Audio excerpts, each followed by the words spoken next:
श्रीमती रजनी अशोकराव पाटील। धन्यवाद महोदयजी। आज मला मराठीमधून बोलण्याची संधी मिळाली त्याकरता मी आपले मनापासून आभार मानते। अत्यंत महत्त्वाच्या अशा कृषी विषयावर मला या ठिकाणी बोलायचं आहे। निसर्गाचा कोप आणि राज्यकर्त्यांची अनास्था यामध्ये सर्वाधिक जर भरडला जात असेल तर तो शेतकरी।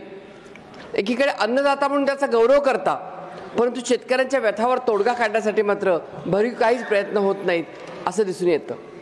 आणि त्यापेक्षा हिंदुस्थानापेक्षा जास्त महाराष्ट्रामध्ये सगळ्यात जास्त अडचणीत जर कोण असेल तर तो शेतकरी आहे। नापिकी, कर्जबाजारीपणा यासारख्या अनेक महत्त्वाच्या प्रश्नांवर शेतकऱ्यांना आज इतका अडचणी यायला लागलेल्या आहेत की त्यांना मृत्यूला सामोरं जाण्याशिवाय काही पर्याय उरत नाही। हे विदारक सत्य आहे आणि महाराष्ट्रात सगळ्यात जास्त आत्महत्या झालेल्या आपण बघितलेल्या आहेत। आज महाराष्ट्रामध्ये 7.38 लाख रुपयांची थकबाकी कालच वाणिज्य मंत्र्यांनी पार्लमेंटमध्ये डिक्लेअर केलं शेतकऱ्यांची आहे। लोकसभेमध्ये सांगितलं 2021 मध्ये महाराष्ट्र सरकारमध्ये जाहीर झालं की 1 रुपया भरा आणि पीक विमा मिळवा। आमच्या मराठवाड्यातल्या शेतकऱ्यांना असं वाटलं अरे 1 रुपयामध्ये आपल्याला पीक विमा मिळणार म्हणजे आपलं जरी पीक नाही आलं तरी पण आपल्याला खर्च त्याचा निघून येईल। परंतु दुर्दैवाने तसं झालं नाही। जवळजवळ 500 कोटीचा घोटाळा या पीक विम्याच्या स्कीममध्ये झालेला आहे आणि हे मी म्हणत नाहीये, हे भारतीय जनता पक्षाचे त्यांचे आमदार म्हणतात। हे मला या ठिकाणी नमूद करावं असं वाटतंय। सोयाबीन, कापूस, कांदा यासह अनेक पिकांच्या MSP म्हणजे हमी भाव याबद्दलची आश्वासनं कधी पूर्ण होणार हाचा प्रश्नाचा आम्ही उत्तराची वाट बघत आहोत, परंतु सरकारकडून त्याचं समाधानकारक उत्तर अजिबात मिळत नाहीये।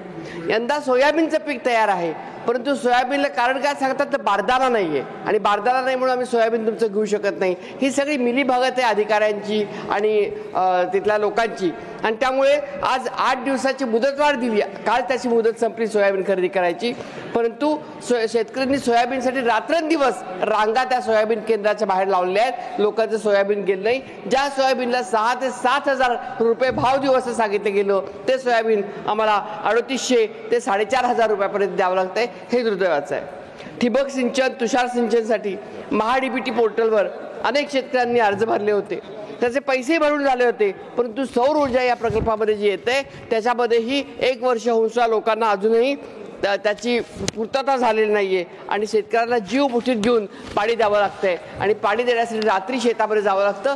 त्यासाठी सुद्धा काळजी घेणं आवश्यक आहे। ट्रान्सफॉर्मरचा प्रश्न हे अत्यंत अडचणीचा आहे। शेतकऱ्यांना ट्रान्सफॉर्मर्स मिळाले पाहिजेत, त्यासाठी सरकारने पुढाकार घेतला पाहिजे।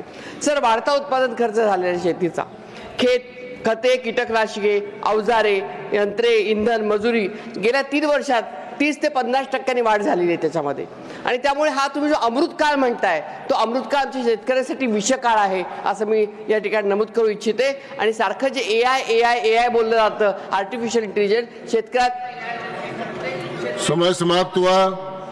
आपने पहले सूचना नहीं दी थी, इसलिए ट्रांसलेशन का हमारे पास प्राप्त नहीं है। पहले आपको कहना चाहिए था कि मैं मराठी में बोलूंगा। जी, आप विराजिए।